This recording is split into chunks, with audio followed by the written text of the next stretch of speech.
అలీ గారు, పాత్రికేయ మిత్రులకి, మీడియా సోదరులకి, ఇక్కడికి వచ్చిన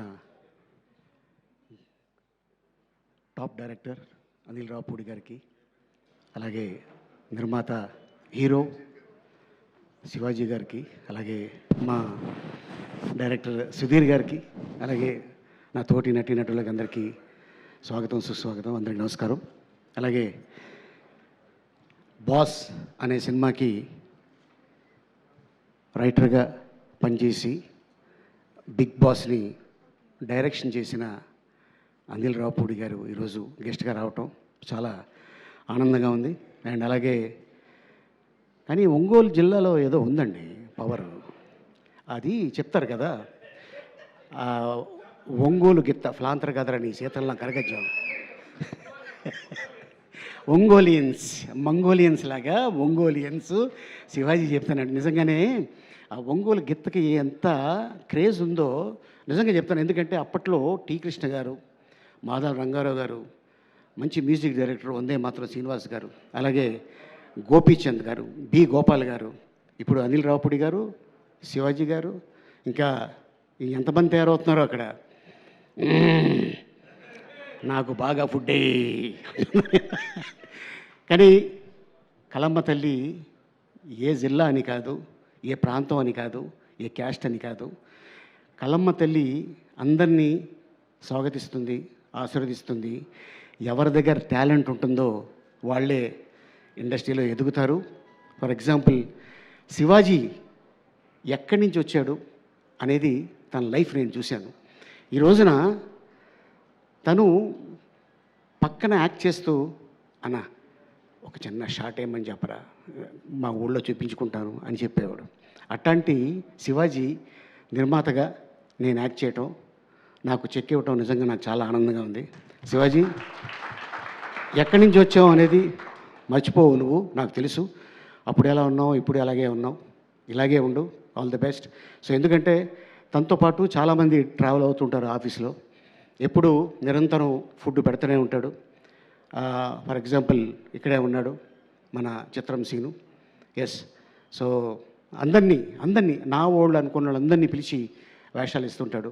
వాళ్ళకి తనకు తోచింది అంటే మరీ వాళ్ళు అనుకున్న అమౌంట్ ఇవ్వకపోయినా ఎంతో కొంత అమౌంట్ ఇచ్చి వాళ్ళని సాటిస్ఫై చేస్తాడు. That is great thing. And Sudheer విషయంలో చెప్పాలంటే first time debut film, and all the best Sudheer. ఎందుకంటే నేను చాలామంది ఆల్మోస్ట్ నేను యాక్ట్ చేసిన సినిమాలు ఫిగర్ నేను చెప్పుకోను, కానీ చాలామంది డేటర్లను చూసా. ఆల్మోస్ట్ ఇంకో 2 years పోతే ఇండస్ట్రీకి వచ్చి 50 సంవత్సరాలు అవుతుంది. 1978లో ఎంటర్ అయ్యాను, 78లో ఎంటర్ అయ్యాను ఇండస్ట్రీకి. అదే వీడిని చూస్తుంటే, రోహన్ని చూస్తుంటే నా చిన్నతనం గుర్తుకు వస్తుంటుంది. డ్రామా జూనియర్స్ ఆల్మోస్ట్ ఒక 6 or 7 నీకు 6 years ఉంటాయా, 5 1 year ఎక్స్ట్రా చెప్పాను, సారీ ఏమనుకోకు. 5 years వీడికి సెకండ్ ప్రైజ్ వచ్చింది రాత్రి 1 గంటకి. నాకొద్దు, నాకు అదే కావాలి ఫస్ట్ ప్రైజ్ అనుకొని తీసుకుని వెళ్ళిపోతున్నాడు. వాళ్ళమ్మ ఎవరే ఎవరే ఎవరే ఎవరే అని, వాళ్ళ అమ్మ మీ అమ్మగారు వచ్చారా, ఏమో ఎక్కడున్నారు, మీకు గుర్తుందా, అరే రే అలా తీసుకోకూడదురా అని చెప్తే ఈడు రాత్రి 1 గంటకి నేను కప్పు నన్ను తీసుకొని స్టూడియోబెట్టికి వెళ్ళిపోయాడు. మళ్ళీ ఆయన లాక్కొచ్చి అది కాదని చెప్పి ఆడికి ఒక స్వీట్ బాక్స్ ఇచ్చి మళ్ళీ ఒక చాక్లెట్ బాక్స్ ఇచ్చి సెకండ్ ప్రైజ్ ఇచ్చారు. కానీ అప్పుడే అనుకున్నా ఆడు నిజంగా చాలా పెద్ద యాక్టర్ అవుతాడని ఎందుకో నాకు అనిపించింది. మరి ఈ రోజున 90s సినిమా, ఎస్, అందులోనే ఫాదరు చనిపోయాడు అనుకొని సంప్రదాయని సూతిని సుతపు అని వస్తుంటే భలే ఉంది అనుకున్నా. కట్ చేస్తే అదే టైటిల్ తోటి ఈ రోజున శివాజీ నిర్మాతగా ఈటీవీ విన్నోళ్ళు ఆశీర్వాదంతో ఆ సినిమా తీస్తాడని అనుకోలేదు. అండ్ లయ, సో స్వయంవరం, సో ఫస్ట్ తనతో మేము జర్నీ చేసాం. అండ్ ఈ రోజున మళ్ళీ తనకి చక్కగా పెళ్ళి అమెరికా వెళ్ళి 2 పిల్లలు, మీ అమ్మాయి కూడా త్వరలోనే హీరోయిన్గా చూస్తాయేమో అనుకుంటున్నాం. అండ్ నువ్వే హీరోయిన్గా ఉన్నావు, మీ అమ్మాయి కూడా హీరోయిన్, అదేంటో. కానీ మీకు ఏం తింటారు, మీరు ఏమైనా తినేది ఏమైనా ఉందా అంటే నన్ను కూడా చాలామంది అడుగుతారు మీరు ఏం తింటారండి అని. నేను చెప్తాను నేనేం తింటాను.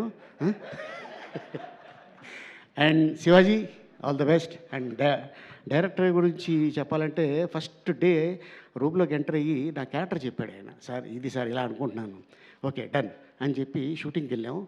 ఎంత క్లారిటీగా ఉన్నాడంటే నిజంగానే డెఫినెట్గా ఇది హిట్ అయ్యింది అంటే first I appreciate director, then I appreciate తన్ని నమ్ముకున్న శివాజీని. ఎందుకంటే శివాజీ అనుకుంటే 90s తర్వాత ఒక పెద్ద డైరెక్టర్ తోటి జర్నీ చేయొచ్చు, కాకపోతే ఒక కొత్త డైరెక్టర్ తోటి జర్నీ చేశాడంటే ఇతని దగ్గర విషయం ఉంది కాబట్టి జర్నీ చేశాడు. సో డెఫినెట్గా శివాజీ అండ్ సుధీర్ డెఫినెట్గా ఇది నేను చెప్తున్నాను కదా, హిట్ అయితే ఇండస్ట్రీ నిన్ను భుజాల మీద మోస్తుంది. All the best and thank you so much Shivaji, all the best. ఇది పెద్ద హిట్ అవ్వాలని భగవంతుని మనస్ఫూర్తిగా కోరుకుంటున్నాను. All the best. అండ్ అలాగే ఇది సక్సెస్ మీట్ రోజున ఒక అద్భుతమైన విషయం నేను చెప్తాను. ఈ పాయ సాంగ్ నేను సరదాగా పాడుతుంటే అన్న ఏంటన్నా ఈ పాయ ఏంటి అన్నాడు. లేదురా ఇది ఓల్డ్ సిటీలో ఒకతను ఉంటాడు షాబుద్దీన్ అని, అతను ఒక పాట పాడాడు, అది ఎందుకో సరదాగా పాడుతూ ఉంటాను నేనంటే ఇది హిందీలో ఫలానా జాజిబూష ఆయా హైదరాబాద్కు ఆయా పాయా ఖాయా గాయా అని ఇలా పాడుతుంటే అన్న అతను ఉన్నాడా అన్నాడు. అరే ఉన్నాడు రా బాబు అని చెప్పి ఇమ్మీడియట్గా అతన్ని పిలిచి హిందీ పాటని తెలుగులో తను దగ్గరుండి రాయించి తెలంగాణ యాసలో భాషలో అండ్ మ్యూజిక్ భోలే తను మ్యూజిక్ చేసి ఈ పాట చేసిన తర్వాత అన్న దీన్ని ఎవరిని పెడితే బాగుంటుంది అని తను సడన్గా ఫోన్ చేసి అన్న బండ్ల గణేష్ అయితే ఎలా ఉంటుంది అన్నాడు. అరే బాగానే ఉంటుందిరా అని కట్ చేస్తే షూటింగ్కి వెళ్ళాము రామోజీ ఫిల్మ్ సిటీలో. అప్పటిదాకా ఎండ ఉంది. సాంగ్ స్టార్ట్ అవ్వగానే భయంకరమైన వాన.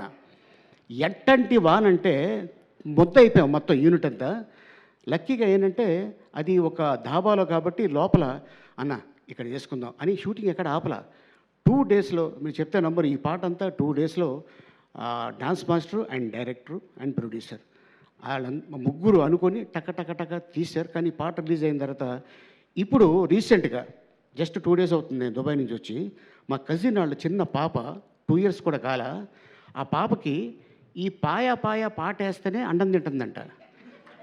అన్న ఏంటన్నా ఈ దీంట్లో మ్యాజిక్ ఏంటన్నా అన్నాడు. అరే మీ అమ్మాయి పాయ తింటలేదు కదా, భోజనంగా తింటుంది, అది ఏరా పాట ఏరా అన్న.